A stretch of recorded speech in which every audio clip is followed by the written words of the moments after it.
आज हमारे बीच में शांतिकुंज हरिद्वार के वरिष्ठ प्रतिनिधि श्री गजाधर भारद्वाज जी और उनके साथ लखनऊ गायत्री परिवार के श्री राधाकृष्ण दुबे जी उपस्थित हैं, जो कि विगत 2 दशकों से पर्यावरण के क्षेत्र में कार्य कर रहे हैं। इस क्षेत्र में हमारा मिशन क्या कर रहा है, हमारी भावी क्या योजनाएं हैं, इसके संबंध में हम चर्चा करेंगे। युग प्रभाव परिवार की ओर से हम आप दोनों का ही हार्दिक स्वागत करते हैं। सबसे पहले हम आपसे जानना चाहेंगे कि आधुनिक प्रगति का सबसे बड़ा अभिशाप पर्यावरण असंतुलन माना जा रहा है।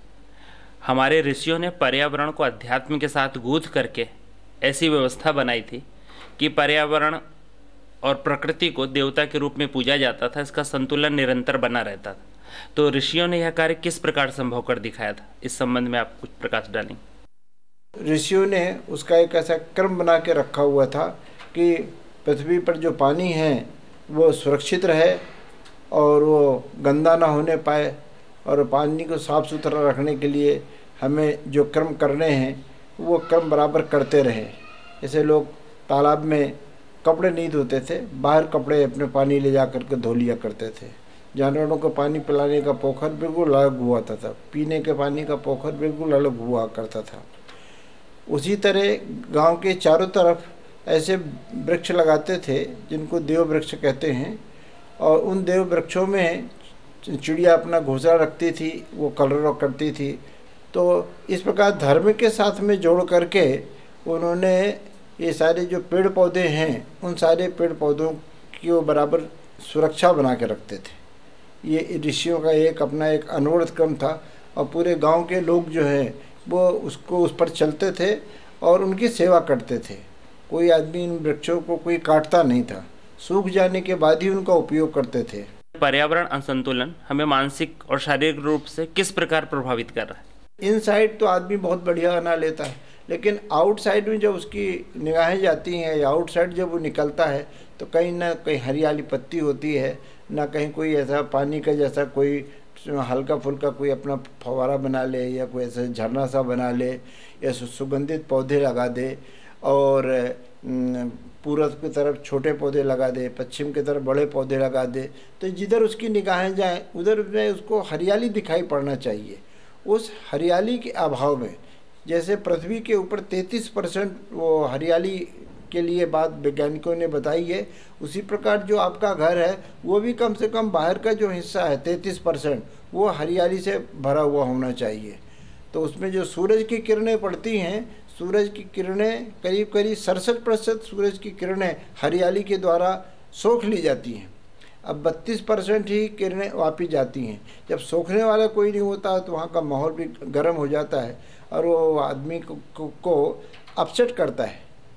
पर्यावरण की कीमत पे जो हम प्रगति कर रहे हैं, इस मानसिकता को किस प्रकार बदला जाए कि व्यक्ति पर्यावरण का मित्र बन के प्रगति कर सके? वृक्ष कटे क्यों? उन्होंने उसके द्वारा अपना सौंदर्य बढ़ाया। ऐसा चला कि लोगों ने कहा हम लकड़ी का ही हमारा मकान है, लकड़ी का ही हमारा फर्श है, लकड़ी की हमारी दीवारें हैं। अब उसके पीछे से ये उद्देश्य था कि लोग ये जान सकें कि ये बहुत बड़े पैसे वाले हैं, तो प्रकृति की कीमत पर अपने वो बड़प्पन को स्थापित करने लगे, और उसका जो नुकसान हुआ वो आम आदमी को भुगतना पड़ा। आज भी जो हम ऑक्सीजन ले रहे हैं उसमें से कोई पौधा हमारा लगाया हुआ नहीं है, हमारे तमाम पूर्वजों की मेहनत है, उन्होंने उन वृक्षों को लगाया है। आज वही वृक्ष हमको, उन्हीं के हम ऑक्सीजन ले रहे हैं, वही हमारा जहर पी रहे हैं। दुबे जी, आप भी लंबे समय से इस क्षेत्र में जुड़े रहे हैं, तो किस प्रकार व्यक्ति की इस मानसिकता को बदला जा सकता है कि पर्यावरण का मित्र बन के या पर्यावरण को स्वस्थ रख के भी हम अपनी प्रगति कर सकते हैं? जैसा कि हमारे यहाँ पहले औषधि लेने के पहले उनकी प्रार्थना की जाती थी। हमारे यहाँ वनस्पतियों में इस दैवी शक्तियों के निवास के बारे में हमारे ऋषि अवगत थे, और इसी कारण उनकी पीड़ा से भी अवगत थे। फिर भी अपनी प्राण रक्षा के लिए जब औषध लेनी रहती थी तो उस पेड़ से औषधि लेते थे, लेकिन उसके पहले प्रार्थना करके लेते थे। प्रार्थना करके लेने से तो इस तरह की संवेदनशीलता रहती थी, तो ऐसी परिस्थिति में अनावश्यक रूप से नुकसान नहीं किया जाता था। आज जो दृष्टिकोण लोगों का है उपभोक्तावादी दृष्टिकोण है, उसमें यह ध्यान नहीं रखा जाता है कि कहीं विनाश हो रहा है। उनको अपने काम से मतलब रहता है और जितनी आवश्यकता रहती है उससे कई गुना अधिक लोग ले लेते हैं। इसीलिए हरियाली अधिक विनाश होता है। तो ऐसी दिशा में लोगों को पेड़ पौधों के अंदर जो चेतना है, प्राण है, उनके अंदर दैवी शक्ति है, उसके प्रति संवेदनशील किया जाए, करुणा जागृत की जाए, तो मेरा विश्वास है कि हरितमा का क्षरण काफ़ी हद तक रोका जा सकता है। आपने भी बताया कि वृक्षों, वनस्पति और पर्यावरण के प्रति यदि मानव समाज के अंदर संवेदना होगी तो निश्चित रूप से ये तस्वीर का कुछ एक और पहलू भी होगा जो कहीं ज़्यादा अच्छा होगा। तो इस संबंध में सबसे ज़्यादा ज़रूरी है कि हम लोगों को प्रशिक्षित करें। आज लोगों में जागरूकता ही नहीं है पर्यावरण के लिए, तो लोगों में ऐसी चेतना पैदा करने के लिए, जागरूकता पैदा करने के लिए शांति कुंज क्या कर रहा है, इस संबंध में आप प्रकाश डालें।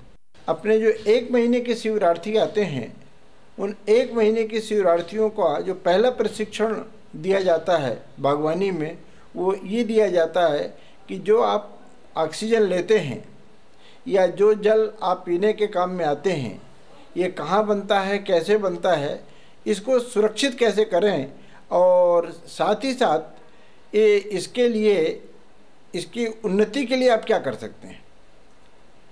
तो हम उन लोगों की बताते हैं कि आप अपने रक्षाबंधन पर, आपके अपने घर में जब कोई बुज़ुर्ग नहीं रहते हैं या उनकी यादगार पर, या आप अपने जन्मदिन पर ऐसे कम से कम नहीं तो 5 वृक्ष लगाइए। छोटी सी जगह में भी किस प्रकार हरियाली रख सकता है, किस प्रकार पौधे लगा सकता है, किस प्रकार अपने यहाँ थोड़ी सी सब्जी भी पैदा कर सकता है, किस प्रकार खाद के गड्ढे बना सकता है यदि उसके पास में जगह है। तो प्रयास ये रहता है कि उसके इतना ज़्यादा प्रशिक्षण हो जाए कि ताकि वो आदमी वहाँ जाके कर सके, और उसके पहले हमें उसका महत्व बताते हैं कि तुम्हारा शरीर भी 5 तत्वों से बना हुआ है और ये 5 तत्वों से ये धरती के ऊपर भी नियंत्रण है। तो वो 5 तत्वों को तुम कैसे परिष्कृत कर सकते हो, और उन 5 तत्वों के प्रति इसका एक लगाव पैदा कर देते हैं। दुबे जी, आप एक लंबे समय से इस क्षेत्र से जुड़े रहे हैं, तो हम आपसे जानना चाहेंगे कि इस संबंध में क्षेत्र में हमारे परिजन क्या कर रहे हैं। मैं देखता हूँ कि जब बरसात का सीजन आता है तो वृक्षारोपण के बारे में सबसे अधिक सक्रियता अपने गायत्री परिजन ही दिखलाते हैं। उनके अंदर तड़फ रहती है कि कुछ हरितमा संवर्धन के लिए करें, और उनको जो भी सूचना जिस तरह से मिल पाती है, पौध मिल पाती है, उसको उसी के धारण करके लोग रोपण करने का प्रयास करते हैं। इस संदर्भ में 3 विशेष बातें मैं आपको ध्यान में लाना चाहूँगा जो लखनऊ गायत्री परिवार ने की है। एक गिलोय का रोपण बहुत अच्छे ढंग से लोगों ने किया। यहाँ शायद पूरे देश के लिए एक अनूठा प्रयास था जिसमें गिलोय की कटिंग को लोग ले करके झोलों में रख करके और ट्रेन में चलते हुए, कहीं भी जाते हुए लोग चलते थे और लोगों को गिलोय के महत्व को बताते थे और कहते थे इसको घर पे ले जाकर लगा दीजिए, पौधा तैयार हो जाएगा और आपके लिए सारा बल की औसत देता रहेगा।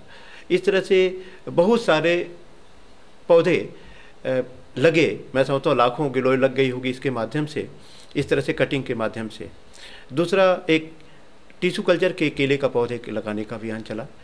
लोगों को नहीं पता है कि केले के जो पौधे नॉर्मल पौधे होते हैं ये बहुत बड़े हो जाते हैं और घरों में जगह सीमित होती है, लोगों को दिक्कत होती है।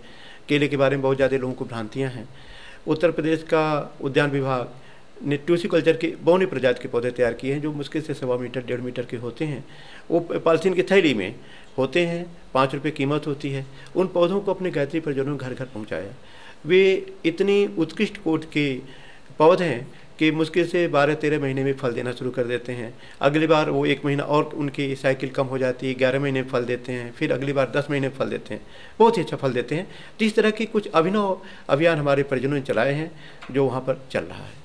आपने साहित्य के साथ पर्यावरण को जोड़ा और इस संबंध में लोगों को जागरूक किया, तो इस अभियान का शुभारंभ आपने कैसे किया? मैं शांति कुंज के हरितमा संवर्धन अभियान से अपने को अधिक नज़दीक पाता